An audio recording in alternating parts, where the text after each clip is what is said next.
जय हिंद दोस्तों। मैं हूं संतोष यादव। आपका स्वागत है हमारे यूट्यूब चैनल एजुकेशन गुरु में। तो दोस्तों, जो चैनल पर पहली बार आए हैं वो चैनल को सब्सक्राइब कर लें और बेल आइकन को प्रेस कर लें ताकि हमारे सभी वीडियो के नोटिफिकेशन आपको मिलती रहे। तो चलिए दोस्तों, आज का हमारा टॉपिक है विज्ञान। तो चलिए हम देखते हैं पहला प्रश्न। अमोनिया का एक गुण कौन सा है? विकल्प ए, यह जल में अविलय होता है। बी, यह गंधरहित गैस है। सी, यह पित्त गैस होती है। इसके जलीय विलयन में लाल लिटमस नीला हो जाता है। तो चलिए दोस्तों, आपका आंसर हो जाएगा इसके जलीय विलयन में लाल लिटमस नीला हो जाता है। तो चलिए हम चलते हैं अगले प्रश्न पर।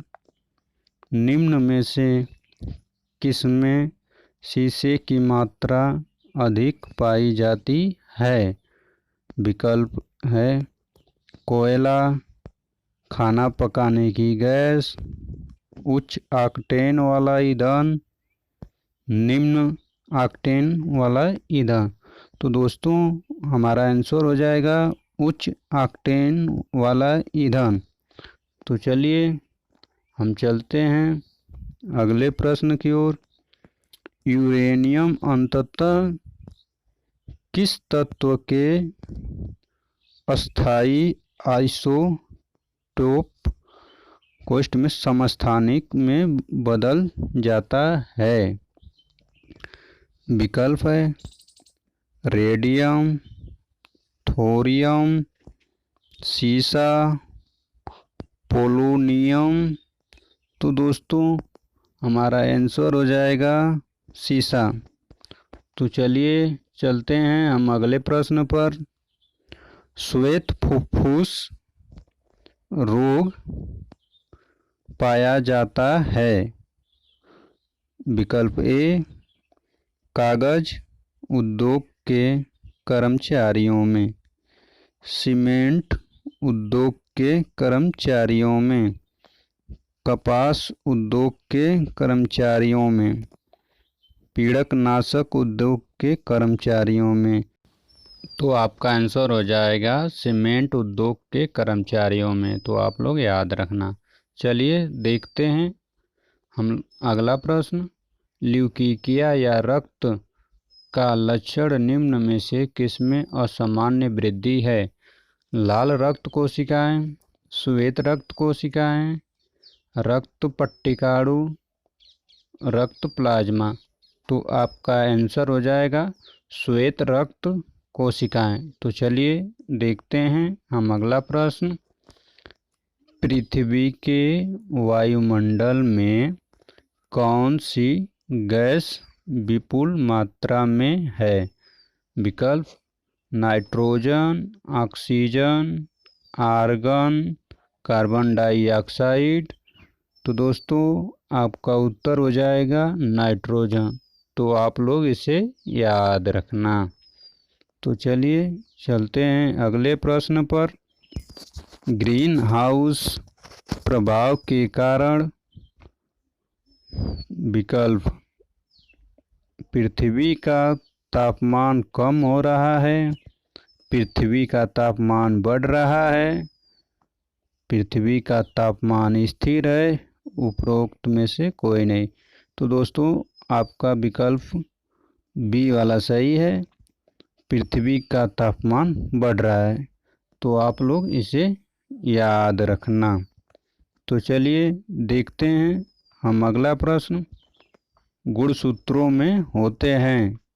विकल्प है डीएनए और लिपिड, आरएनए और एमिनो एसिड, डीएनए और प्रोटीन, आरएनए और शुगर। तो आपका उत्तर हो जाएगा डीएनए और प्रोटीन।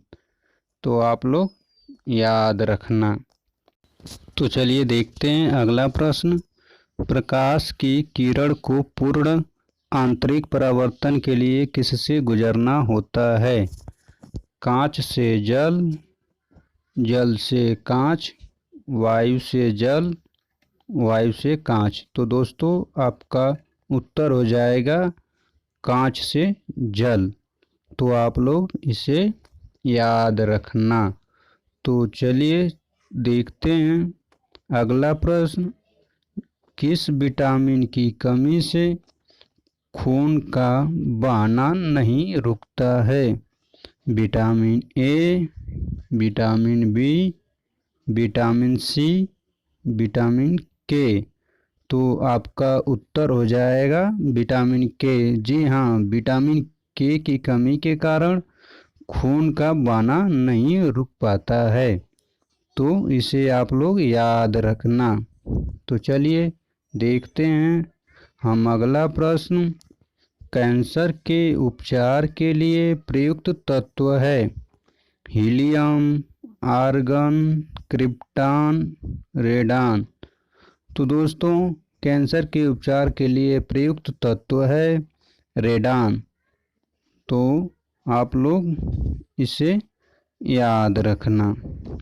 तो चलिए देखते हैं अगला प्रश्न। पादप द्वारा बड़ी मात्रा में अपेक्षित तत्व है। विकल्प ए कैल्शियम, नाइट्रोजन, फास्फोरस, सल्फर। तो दोस्तों आपका उत्तर हो जाएगा नाइट्रोजन। जी हाँ, नाइट्रोजन पादप द्वारा बड़ी मात्रा में अपेक्षित तत्व है। तो इसे आप लोग याद रखना। तो चलिए देखते हैं अगला प्रश्न। होम्योपैथी के संस्थापक कौन हैं? डोमैक, हनीमैन, वॉक्समैन, लैनेक।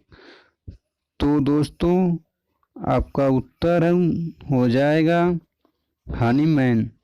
जी हाँ, होम्योपैथी के संस्थापक हनीमैन जी हैं। तो चलिए देखते हैं हम अगला प्रश्न। हमारे शरीर को ऊर्जा निम्न में से कौन देता है? विटामिन, जल, कार्बोहाइड्रेट, प्रोटीन। तो दोस्तों आपका उत्तर हो जाएगा कार्बोहाइड्रेट। जी हाँ, कार्बोहाइड्रेट सबसे ज़्यादा हमारे शरीर को ऊर्जा प्रदान करता है। तो इसे आप लोग याद रखना। तो चलिए देखते हैं हम अगला प्रश्न। लार किसके पाचन में मदद करती है? वसा, स्टार्च, प्रोटीन, विटामिन। तो दोस्तों आपका आंसर हो जाएगा स्टार्च। जी हाँ, लार स्टार्च के पाचन में मदद करती है। तो इसे आप लोग याद रखना। चलिए देखते हैं अगला प्रश्न। पारद थर्मामीटर का आविष्कार किसने किया था? गैलीलियो ने, न्यूटन ने, फ़ारेनहाइट ने, प्रिस्टले ने। तो दोस्तों आपका उत्तर हो जाएगा फ़ारेनहाइट। जी हाँ, पारद थर्मामीटर का सबसे पहले आविष्कार फ़ारेनहाइट जी ने किया था। तो चलिए चलते हैं अगले प्रश्न पर। मरीचिका एक उदाहरण है। विकल्प केवल प्रकाश के अपवर्तन का, केवल प्रकाश के पूर्ण आंतरिक परावर्तन का, प्रकाश के अपवर्तन और पूर्ण आंतरिक परावर्तन का, केवल प्रकाश के परिक्षेपण का। तो दोस्तों आपका उत्तर हो जाएगा प्रकाश के अपवर्तन और पूर्ण आंतरिक परावर्तन का। जी हाँ, मरीचिका का एक ये उदाहरण है। तो इसे आप लोग याद रखना। तो चलिए चलते हैं अगले प्रश्न पर। वस्तु की मात्रा बदलने पर अपरिवर्तित रहेगा। आयतन, भार, द्रव्यमान, घनत्व। तो दोस्तों आपका उत्तर हो जाएगा घनत्व। जी हाँ, वस्तु की मात्रा बदलने पर भी घनत्व अपरिवर्तित नहीं होता है। तो आप लोग इसे याद रखना। तो चलिए चलते हैं अगले प्रश्न पर। सूर्य की ऊर्जा उत्पन्न होती है आयनन द्वारा, नाभिकीय संलयन द्वारा, नाभिकीय विखंडन द्वारा, ऑक्सीजन द्वारा। तो दोस्तों आपका आंसर हो जाएगा नाभिकीय संलयन द्वारा। तो आप लोग इसे याद रखना। तो चलिए चलते हैं अगले प्रश्न पर। लोलक की आवर्तकाल टाइम पीरियड विकल्प है द्रव्यमान के ऊपर निर्भर करता है, लंबाई के ऊपर निर्भर करता है, तापमान के ऊपर निर्भर करता है, समय के ऊपर निर्भर करता है। तो दोस्तों आपका उत्तर हो जाएगा लंबाई के ऊपर निर्भर करता है। तो आप लोग इसे याद रखना। तो चलिए चलते हैं अगले प्रश्न पर। श्यानता की इकाई है पॉइज, पास्कल, पॉइजूली, इनमें से कोई नहीं। तो दोस्तों आपका उत्तर हो जाएगा पॉइज। तो आप लोग इसे याद रखना। तो चलिए चलते हैं अगले प्रश्न पर। विद्युत केतली में पानी गर्म होता है चालन के कारण, संवहन के कारण, विकिरण के कारण, इनमें से सभी। तो दोस्तों आपका उत्तर हो जाएगा संवहन के कारण। तो आप लोग इसे याद रखना। तो चलिए चलते हैं अगले प्रश्न पर। पूर्ण विकिरण उत्तापमापी किस सिद्धांत पर कार्य करता है? तो दोस्तों विकल्प है सीबेक के प्रभाव पर, पेल्टियर के प्रभाव पर, स्टीफन के नियम पर, जूल के प्रभाव पर। तो दोस्तों आपका उत्तर हो जाएगा स्टीफन के नियम पर। तो आप लोग इसे याद रखना। तो चलिए चलते हैं अगले प्रश्न पर। सूर्य का ताप मापा जाता है प्लेटिनम तापमापी द्वारा, गैस तापमापी द्वारा, पायरोमीटर तापमापी द्वारा, वाष्पन दाब तापमापी द्वारा। तो आपका उत्तर हो जाएगा पायरोमीटर तापमापी द्वारा। तो आप लोग इसे याद रखना। तो चलिए चलते हैं अगले प्रश्न पर। पानी से भरे डाट लगी बोतल जमने पर टूट जाएगी क्योंकि? विकल्प है जमने पर बोतल सिकुड़ती है, जमने पर जल का आयतन घट जाता है, जमने पर जल का आयतन बढ़ जाता है, कांच ऊष्मा का कुचालक है। तो आपका आंसर हो जाएगा जमने पर जल का आयतन बढ़ जाता है। तो आप लोग इसे याद रखना। तो चलिए देखते हैं अगला प्रश्न। बर्फ पानी में तैरती है परंतु एल्कोहल में डूब जाती है क्योंकि? विकल्प है पानी अल्कोहल की अपेक्षा पारदर्शी होता है, बर्फ पानी के जमने से बनती है, बर्फ ठोस है जबकि अल्कोहल द्रव है, बर्फ पानी से हल्की होती है तथा अल्कोहल से भारी होती है। तो आपका उत्तर हो जाएगा बर्फ पानी से हल्की होती है तथा अल्कोहल से भारी होती है। तो आप लोग इसे याद रखना। तो चलिए चलते हैं हम अगले प्रश्न पर। अशुद्धियों के कारण द्रव का क्वथनांक होता है। अब विकल्प है बढ़ जाता है, घट जाता है, वही रहता है, कोई संबंध नहीं है। तो दोस्तों आपका उत्तर हो जाएगा बढ़ जाता है। तो आप लोग इसे याद रखना। तो चलिए अगले प्रश्न पर। कमरे को ठंडा किया जा सकता है पानी के बहने से, संपीड़ित गैस को छोड़ने से, रसोई गैस से, ठोस को पिघलाने से। तो दोस्तों आपका उत्तर हो जाएगा संपीड़ित गैस को छोड़ने से। तो आप लोग इसे याद रखना। तो चलिए चलते हैं अगले प्रश्न पर। मेढक का लार्वा क्या कहलाता है? Pupa, maggot, caterpillar, टेडपॉल।